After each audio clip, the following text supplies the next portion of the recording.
라이브 방송 오늘 이제 10월 달에는 그렇게 진행을 해볼게요. 1부에서는 제가 잠깐 동안 한 20분에서 30분 동안 이렇게 강의를 진행하고 2부에서는 여러분들이 이제 채팅방 통해 가지고 올려준 질문에 대해서 제가 증문즉답 하는 시간 갖도록 하겠습니다.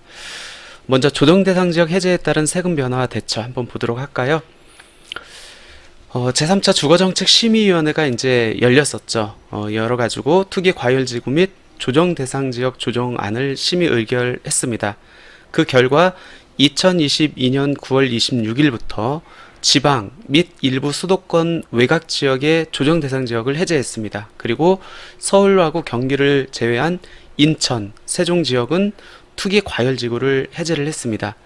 우리가 보통 부동산 투기 지역이라고 하면은 이제 크게 세 가지로 이렇게 구분이 됩니다. 첫 번째는 투기 지역, 두 번째는 투기 과열지구, 세 번째는 조정 대상 지역인데, 우리 세제와 관련돼서는, 즉 세금과 관련돼서는 조정 대상 지역과 해제됐느냐 아니면 조정 대상 지역으로 지정됐느냐 그 여부가 굉장히 중요하고, 투기 지역과 투기 과열 지구는 솔직히 세금과는 큰 의미는 없습니다. 이 투기 지역, 투기 과열 지구는 토지거래 허가라든지 대출, 청약, 그 다음에 주택 분양권이나 조합원 입주권에 대한 전매 제한과 관련된 내용이기 때문에 실질적인 세금 혜택과 관련된 것은 조정 대상 지역 여부에 따라 달라진다라고 보시면 될 것 같아요. 특히 조정 대상 지역에 포커스를 맞추면은 그동안에 101곳이었죠. 근데 이번에 대부분 많이 풀려져 가지고 60곳이 이제 그 조정 대상 지역으로 현재 지정되어 있는 상황입니다. 특히 풀린 곳 어느 곳이나 볼까요? 경기도 평택 다 풀렸고요.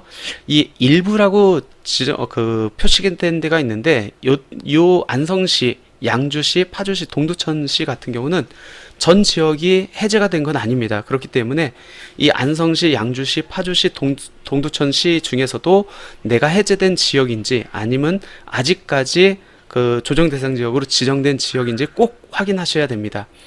지방에 있는 광역시는 다 풀렸어요. 부산, 대구, 대전, 울산광역시는 다 풀렸습니다. 충청부터 청주시도 일부 지역은 남아있기 때문에 청주에 주택을 갖고 있는 분들도 내가 해제된 지역인지 아니면은 아직까지 지정된 지역인지 꼭 확인하셔야 될 것 같고요. 충남 한번 가볼까요? 천안시 동남구, 서북구 일부가 해제가 됐습니다. 그러니까 아직까지 남아있다는 지역이 있는 겁니다. 논산시도 일부가 해제되고 일부는 남아있고 공주시도 마찬가지입니다. 전라북도는 전 지역이 다 해제가 됐고 경상남도 창원시도 전 지역이 다 해제가 됐습니다. 그리고 경상북도 포항시는 남구 중에서 일부만 해제가 됐습니다. 그러니까 일부로 되어 있는 지역은 일정 부분은 아직까지도 조정 대상 지역으로 지정되어 있기 때문에 꼭 이 지역에서는 내가 소재한 주택이 해제가 됐는지 안 됐는지 꼭 확인해 볼 필요가 있습니다. 이렇게 조정 대상 지역으로 지정됐던 지역이 만약 해제가 됐다라고 하면은 부동산에 대한 전반적인 세금에 영향을 미칩니다. 부동산을 취득하고 보유하고 처분했었을 때, 그래서 취득세에서도 영향이 있고 종합부동산세에서도 영향이 있고 양도소득세에서도 영향이 있습니다. 그 전반적인 내용을 오늘 한번 살펴볼 겁니다. 먼저 취득세부터 한번 어떤 변화가 있는지, 어떻게 유용하게 쓰이는지 한번 보도록 할까요? 취득세와 관련된 변화는 총 3가지로 이렇게 구분해 볼 수 있습니다. 첫 번째는 주택을 내가 새롭게 신규 취득했었을 때 취득세율이 완화된다는 거고, 두 번째는 일시적 이주택자, 내가 주택을 한 채 갖고 있어요. 이번에 새로운 주택을 처분하는 데 있어서 우리가 두 번째 주택을 조정 대상 지역에 있는 주택을 취득하면은 세율이 8%가 적용되잖아요. 근데 이 8%를 커버할 수 있는 유일한 방법이 일시적 이주택입니다. 신규 주택을 취득하고 일시적 이주택 기간 안에 종전주택을 처분하면은 8%가 아닌 기본세율, 즉 취득가액에 따른 1에서 3%의 세율을 적용받는데, 이 처분 기한이 2년인데 3년으로 연장된다는 효과가 있고, 세 번째는 매매로 취득했을 때뿐만 아니라 증여로 취득했을 때 잘못하면은 12%의 중과세율이 적용되거든요. 근데 비조정 대상 지역으로 지정된다고 하면은 이 중과가 아닌 기본세율이 적용받습니다. 이 3가지에 대해서 조금 구체적으로 한번 들어가 볼게요. 주택에 대한 취득세율은 지금 1세대가 주택을 몇 채 소유하고 있는지, 그리고 취득하는 주택이 어디에 소재하고 있는지에 따라서 이제 세율이 차등 적용됩니다. 내가 한 채를 갖고 있고 이번에 이제 두 번째 주택을 취득하는데 그 주택이 조정 대상 지역에 있으면 원칙적으로 8%, 굉장히 높은 세율이 이제 중과 세율이 적용되죠. 비조정 대상 지역에 있으면은 두 번째 주택까지는 괜찮죠. 근데 세 번째 주택을 내가 조정 대상 지역에 있는 걸 취득한다. 그럼 12%가 적용되겠죠?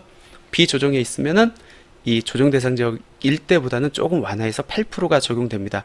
네 번째 주택부터는 조정 대상 지역이냐 아니냐 여부에 관계없이 무조건 12% 세율이 적용되죠.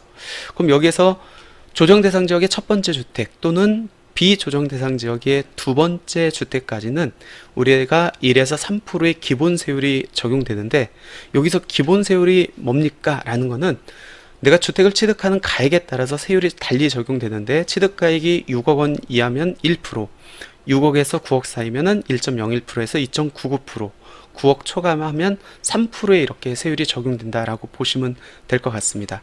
그럼 한번 볼게요. 조정 대상 지역이 해제된 이후에 해제된 지역의 주택을 취득했었을 때 어떤 영향이 있는지. 내가 주택을 한 채 갖고 있습니다. 이번에 새로운 주택을 취득하려고 합니다.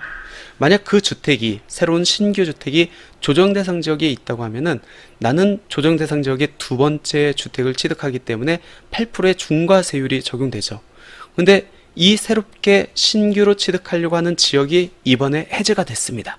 그럼 내가 취득할 때 이 지역이 비조정 대상 지역이겠죠? 아까 비조정 대상 지역에 있으면은 두 번째 주택까지는 기본 세율이 적용된다고 했습니다.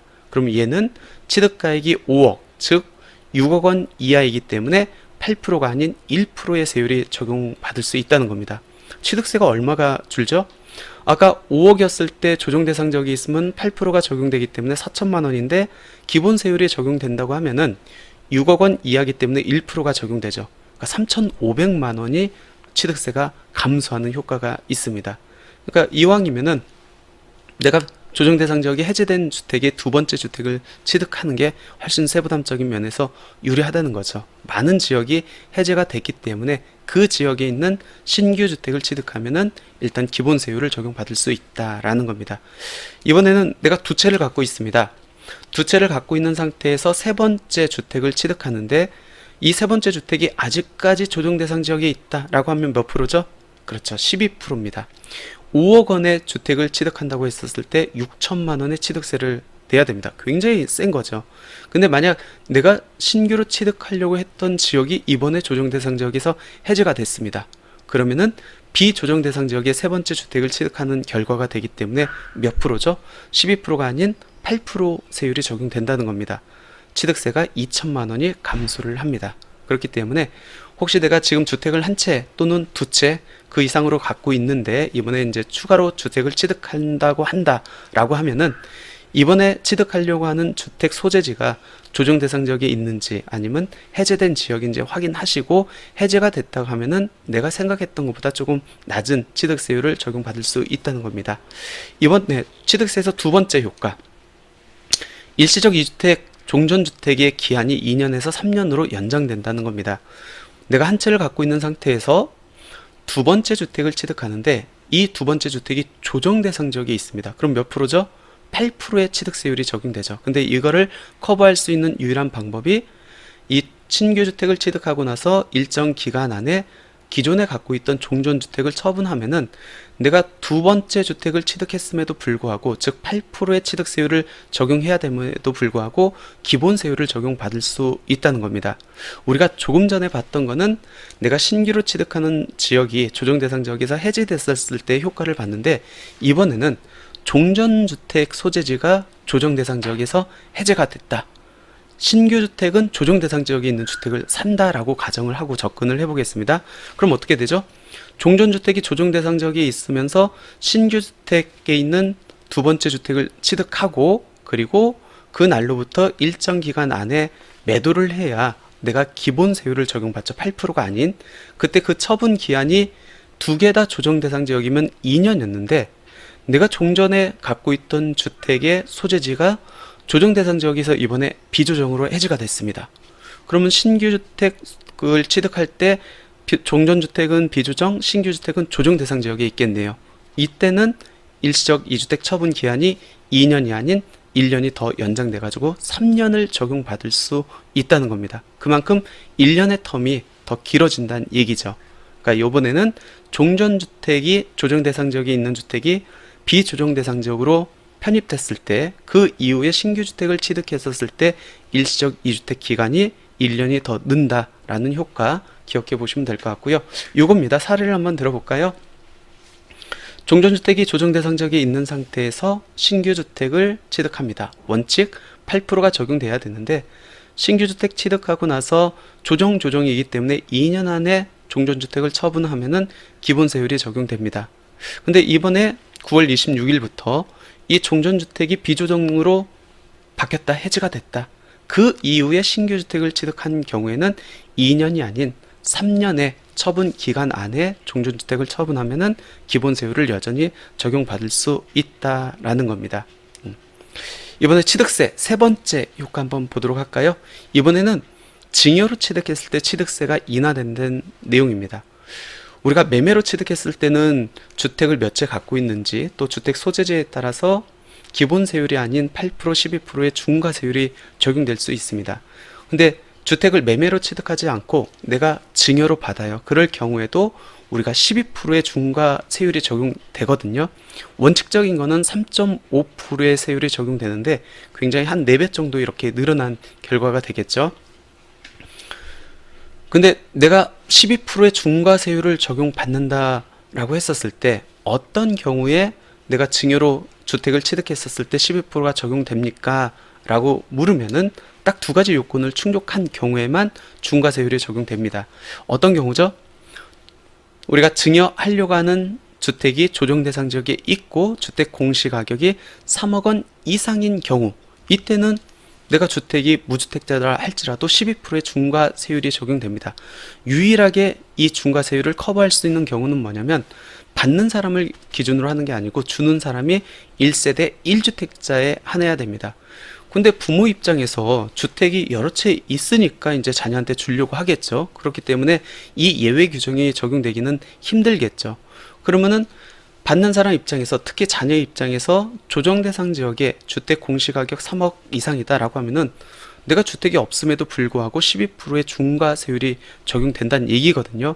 근데 이번에 이 지역이 비조정 대상 지역으로 해제가 됐다라고 하면은 이 중과세율이 적용될 여지가 없겠죠. 왜 그렇죠?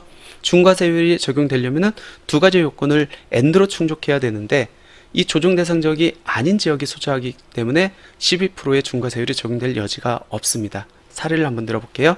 아버지가 자녀한테 주택을 증여하려고 합니다. 원칙 어디에 있는지 봐야겠죠? 조정 대상 지역에 있어요. 그리고 주택 공시가격이 3억 원 이상입니다. 그러면 아버지가 만약 1세대 1주택, 아버지가 딱 한 채 갖고 있고 이 주택을 자녀한테 준다라고 하면은 자녀가 주택이 10채 갖고 있다 할지라도 주는 사람 입장에서 딱 한 채 갖고 있기 때문에 이때는 기본세율 3.5%의 기본세율이 적용됩니다. 하지만 주는 사람 입장에서, 즉 아버지가 2채 이상을 갖고 있다라고 하면은 자녀가 무주택이라 할지라도 12%가 적용됩니다. 근데 이 지역이 이번에 조정 대상 지역에서 해지가 됐다 라고 하면은 설령 주택 공시가격이 3억 원 이상이라 할지라도, 또 자녀가 주택이 여러 채 있다 할지라도, 아버지가 주택이 여러 채 있다 할지라도 어떻게 된다는 거죠?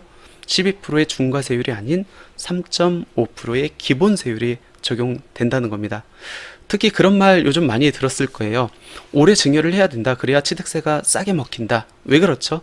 내년부터는 이 취득세율을 적용하기 위한 전 단계인 과세표준이, 지금은 증여 같은 경우는 시가표준액, 즉 주택에 대한 공시가격을 갖고 세율을 적용했는데 내년 2023년 이후 증여로 취득하는 분부터는 이 시가표준액이 시가인정액, 그러니까 매매사례가액이라든지 감정가액, 즉 아파트, 특히 아파트 같은 경우에는 매매사례가액이 그대로 드러나잖아요. 그 가액을 갖고 세율을 적용하기 때문에 세율은 동일하게 적용된다 할지라도 적용되는 과표 자체가 높아지기 때문에 증여세율이 커질 수 있습니다. 그래서 이왕 증여를 계획하고 있다고 하면은 언제?